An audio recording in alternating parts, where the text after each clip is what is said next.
The conversations this morning begin in Rivers State, Nigeria, where a political storm may be coming, but the clouds haven't fully cleared. Now, after 6 months of emergency rule, Rivers State is transitioning back to democratic governance. Sole Administrator Vice Admiral Ibok-Ete Ekwe Ibas has made a passionate appeal for reconciliation, urging political actors to shake their swords and prioritize peace over partisanship. Now, speaking at the interdenominational service held in Port Harcourt as part of transitional activities, Ibas appealed to political stakeholders to put the state's interest above personal or partisan considerations. The seeds of reconciliation have been planted, but they need your deliberate nurture to take root, he says. Rivers State cannot afford another season of division and acrimony. But as the state reopens its democratic doors, questions linger. Has the mandate truly been fulfilled? And can Rivers avoid slipping back into crisis? The celebration was indeed held over the weekend. And let's take a look at it before we go into the conversation. The progress and prosperity of Rivers State must be placed above personal and or partisan interests. Make a special appeal to our political actors, share the sword. Politics must never be an excuse to destroy the very state we are called to serve. The progress and prosperity of Rivers State must be placed above personal and partisan interests. Rivers State cannot afford another season of division. We must forgive one another, reconcile with sincerity, and embrace tolerance. It has come, it has ended in peace. And we have now begin with the much needed peace in the state. We are happy that we are restored to democratic government. There is no altercation and no quarrel between any of the parties or any of the political actors. So we hope the transition will be in a very quiet way. When we have a democratic elected government officials, they think towards the development of the people at the grassroots. But when we have the sole administrator, he was thinking of consolidating on the peace that he was sent to do. So the difference is that while the democratic elected government will come, constituency project will kick up, which cease, and then the governor will look more into other areas. Transition activities right there. Well, joining us for this discussion is constitutional lawyer Evans Ufeli. Good morning. Good to have you. Join us again after a while. Thank you very much. Thanks for joining us. Yeah, well, there you have it. It's been done. It's a done deal, as it were. It's time to hand back to the duly constituted, recognized and elected governor of Rivers State. Would you say that the consolidation on the peace deal was actually met? Well, what I can say is that we have succeeded in confusing the younger generation as to what governance should be, because all this we are going to codify into government textbook, civics, and the rest of that. And we don't care that the younger generation, we are convoluting governance for them. And I pray that they're able to sift the shenanigans away from what truly governance is. Because it's been 6 months of illegality, which the country allowed to fester uncontrollably. And so now they have gone back to the church, invoking the sovereign, praying to God and asking that this will lead to everybody sheathing their sword, and at the end of the day, they are going to have peace and the rest of that. So you just hold your thoughts there. You said the word 6 months of illegality. So the entire emergency rule period was illegal. Yes, it was an illegal. And going to church is celebrating, giving thanksgiving for what is illegal. Yes. Maybe it's also asking for forgiveness. You don't see that. I knew you were going down. Well, it depends on whatever it is, but I think we like to take all our filth to God. I mean, for me, it has been a system of illegality, and But we should Constitutionally. so that's what I wanted to we ask. should be confessing our sins to God. So who determines the legality or illegality of the past 6 months? Is it not the Court of Competent Jurisdiction And the that will determine? Constitution. The Constitution determines that. The Constitution says when you have such situation, like you had in River State, there will be extraordinary means will be used to determine the issue. Okay. First, the situation hadn't broken down to the point where you would need to declare state of emergency. And when you did, you had to remove a democratically elected governor, which is wrong. Okay. It does not in any way conform to the Constitution. Okay. And now the president got away with it. And I want to backtrack on that again. Saying that the president got away with it and that it's been 6 months of illegality, is the bulk of the blame at the feet of the president or the parties involved, or with the judiciary for failing to ensure that there's an education, a judgment that declares this as an illegal act? Yeah, this case is before the court. I mean, some PDP governors went to court on this regard, and the court have refused to even hear the matter, let alone make a pronouncement. So is that not where the blame should be? Oh, the blame is not. You can blame the court for not have determined the matter, but you have to blame the president for taking that route. That's a very wrong. In the first place. Yes, a very wrong way to go about issues like that, and that should not continue in any way, because we keep planting illegality everywhere. We are looking at a country that we all of a sudden become a worthwhile place. But it won't work like that until we're able to follow the rule of law. Okay, apply the rule of law as it should be applied before we can find any headway whatsoever in this country. And it's important that our leaders take note of this. You cannot be importing foreign and unknown procedures into lay down protocols and lay down laws of a country. You will not make any headway. And little wonder you are all over the place looking for investors. They will not come. Yes, they will not come because you are not working. Just imagine you look at what happened to the NBA, for example. We had to take it away from that state to a different state, because we cannot operate under illegality.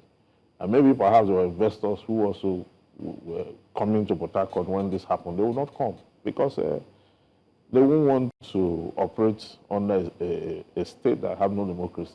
Now, Barrister Ufeli, let's track back a bit to how all of this started.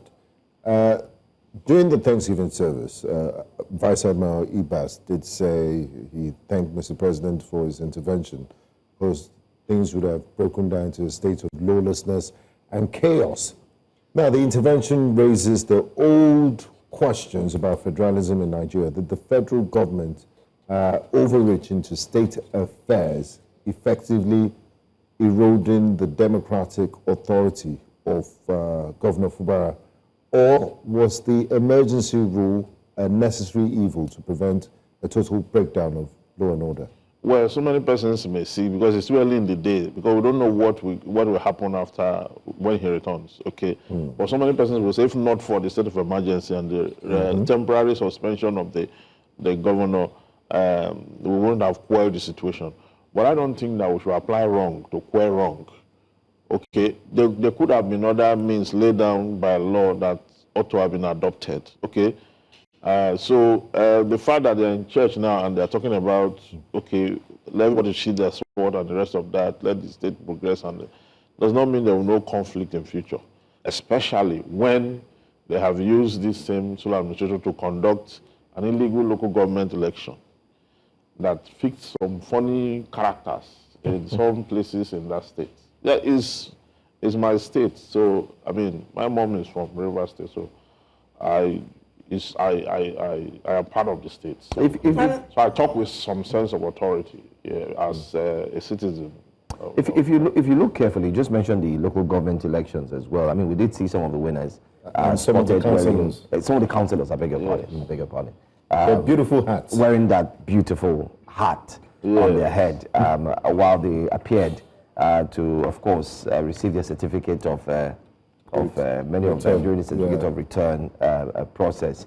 But then again, we've seen the Ibas, in other words, ensure that peace and stability is indeed achieved in the state.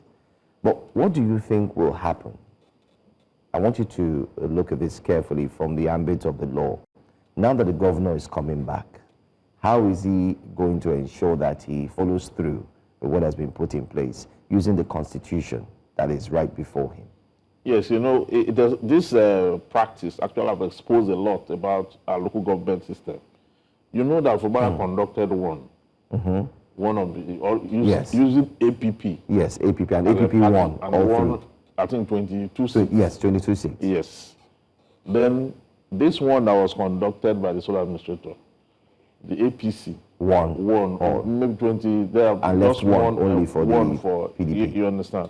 So what it means is that local government election in Nigeria is about the governor or whoever is heading the state. It's not about the mandate of the people. The people, they are the last. In fact, the people are not even in the equation of democracy in Nigeria. They are not. They've long been flung out of the system. You understand? But the Constitution states that sovereignty belongs to the people. That's the controversy. That's the contradiction. So this whole thing may collapse under its own contradiction. So when you talk about whether Fubara will be able to follow up and govern as he should under what has been placed before him, you understand? Today, the man, I don't think the man cares about what the law has said or what the law has not said.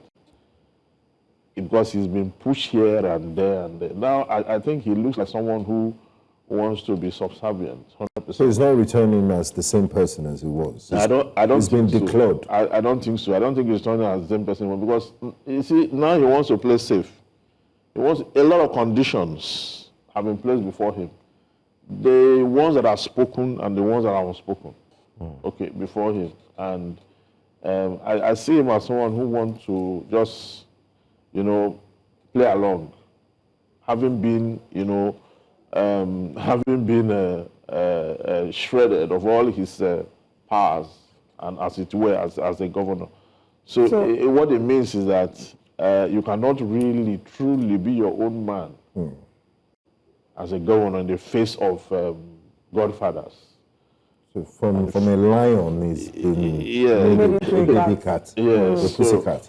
So that is what it is. I mean, seeing the Vice Admiral Ibas yesterday having the Thanksgiving service with his wife, looking very celebratory, many have said might have been a tad insensitive because of how the people of Rivers State felt about the emergency room. We did have public opinion. It was imposed on them. They felt it was imposed on them. So it felt like in some way you're robbing this thing that was imposed on them in their faces. Again, I want to still go back to the role that the court has to play. Because we cannot absolve the court of responsibility in this matter. Very well. Right? If lawyers and different public opinion experts and analysts argue that what the president did was illegal, the only person or the only institution that has the power to determine the legality or illegality of this action by the president is the court. Yes. And the court has done nothing about Yes. it. So how do we then hold the courts to account? That is why I faulted the court, because the opportunity to resolve this issue was presented before the court, so that the court will make a pronouncement, so that from now henceforth there will be because the first time this was presented before the court was during the time of Joshua Dare, for which it became an academic exercise. The court did not only make pronouncement on the substantive issue, okay, because before everything had gone through, the period had elapsed and Joshua Dare had resumed, okay. Now, this time around, this matter was filed, I think, 1 month into the emergency rule, and for 5 months, the court did not make any attempt to have this matter adjudicated. The question is, who is the court afraid of? The judiciary is an arm of government, okay? Just like the executive, just like the legislature. So if the legislatures have been found in their field of assignment and the executive have been found in their field of assignment doing their duty, why has the court of law not? Because until you subject matters like this to judicial review, you will not have it resolved. Okay, so and the potential of there being a repeat. Exactly, and that brings me to this question. The question of precedent, like you mentioned, Nigeria has a history of emergency rules. You mentioned Dari in Plateau. We also had in Ekiti and Adama. That with Jonathan's time as well. Yes. So what president does? Reverse 6 months emergency set for the future. Could this normalize the suspension of democratic structures whenever political tensions flare, effectively weaponizing constitutional emergency provisions like?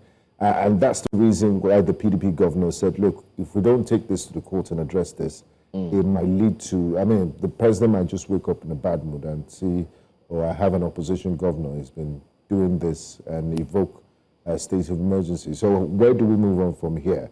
And also, was it not part of the things that were discussed at the just concluded MBA conference? Aha. Yes. The truth is that the period for which the emergency rule was supposed to endure had elapsed, okay. But that does not stop the court from making a pronouncement, from determining the matter. The matter can still be determined even though the time, so that we can have a formidable precedent. Because if it is not determined, we will all need to call on the judiciary and hold them accountable, hold them responsible for not taking the necessary action. And so there's still time to abdicating their responsibility. Yes, there's still time. There's still time. But I don't think they should relax because we're saying the matter is still before the court. It has not been withdrawn. Okay, it's still there. So it will be determined. Okay, but I'm saying that why was it not determined during the pendency of the emergency? Okay, so that whichever way it goes, it's either the emergency is truncated by judgment or it's allowed to endure. It was politically convenient for them to. Yeah, but I don't know who is scared of telling the president, okay, that you don't have the powers under the law to declare state of emergency. You have the power under the law to declare state of emergency, but you don't have the power under the law to remove a sitting governor. Well, is that Attorney General that is meant to be his #1 legal advisor also supported this? So yeah, he supported it. He supported it because he suffers from what I call partisan obscurantism. He failed to see through the law itself because of partisan operations. So an independent body, the court of law, we need to, look at it objectively, dispassionately, away from whether it's the president that acted or not. But whether it was River State or not, look at it and look at the law. There is no way the court will look at it and look at the law and not come up with a judgment on the issue. My final question would be, during his stay in 6 months, we've seen him approve budgets, even at the State House of Assembly, which of course I believe is part of the Constitution. We've also seen him appoint 8 board chairmen, be it from the hospital, governing council, and the likes. And we've seen him also appoint, people to head certain bodies as well. For instance, the River State Waste Management, where Samuel was also appointed, Wanusike as well, and many others. So all of these things is like the sole administrator has further revamped, let me use the word revamped, and has in other words, set the entire River State governance for Sim Fubara, who is the duly elected governor, His Excellency, to come back and just plug and play. Are we expecting that this would actually be smooth? Was it really a reset? Because if you look at his inaugural speech, he talked about the fact that his coming in is to set the agenda for peace and to ensure that warring parties come together and all that. But through how dependency of his state, there was no time he stepped into the dispute. There was no time, it was just governance. That part was Wike and the presidency and whatever that undertook that part, which is contrary to what he read out in his speech. I still remember the speech. He was acting like he's going to resolve the dispute, call both parties together and resolve. That was how he was acting. And that was the kind of this thing he presented. before the general public. And maybe you were But they settling didn't. the domestic tension in Rivers State. Well, as you said, all those appointments. See, the truth is, his emergence first was illegal. So whatever he did thereafter, Are those appointments illegal? they are illegal. They're Can't build wrong on Was he wrong, voted into office? Well, you see, you derive legitimacy from your mandate. You understand? The people of the Rivers State protested in some occasions against that rule. You understand? So there is no time it can become legitimacy, as long as it's not the people who donated their allegiance for that kind of governance. The question is who will determine these appointments illegal?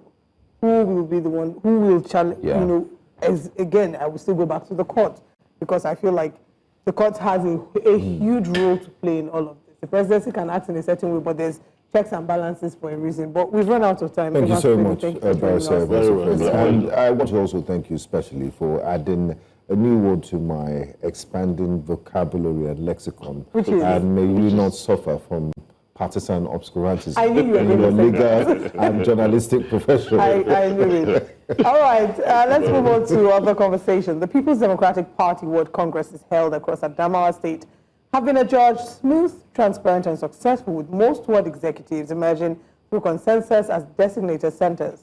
News Central's Omar Kerawa reports that the chairman of the monitoring committee, Barrister Gibbon Katabs, who's also the secretary to the government of Adamawa State, revealed this shortly after leading his team across various wards in Adamawa to observe the exercise. Barrister Katabs commended PDP members for their peaceful conduct, describing the Adamawa Congresses as the best among the 12 states of the Federation where similar exercises were held. Party leaders expressed confidence that the spirit of consensus and cooperation at the grassroots level would further strengthen the party ahead of future elections. The Constitution allows for elective offices where you have more than one candidate, and it allows for consensus. And so where there are elective offices, the delegates or the party supporters will vote for their candidates. Where there are congresses, they will do their formation. Women are impressive. I have gone to few polling units and I like the way women came out. And in fact, even when the men were moving around, they were orderly. They lined up waiting for the elections to start. So I'm very impressed. A quick recap of some of the stories we've had this hour on Breakfast Central. Ahead of Rivers emergency rule expiration, well, don't forget, it expires this Thursday, and Rivers State Soil Administrator urges for peace, sues for peace in that conversation we just had. Plus, at the PDP Congress, as you just heard, one of the best ever to be held. Well, that's not all we're taking here on Breakfast Central. We'll still have 2 more hours to go. Coming up next,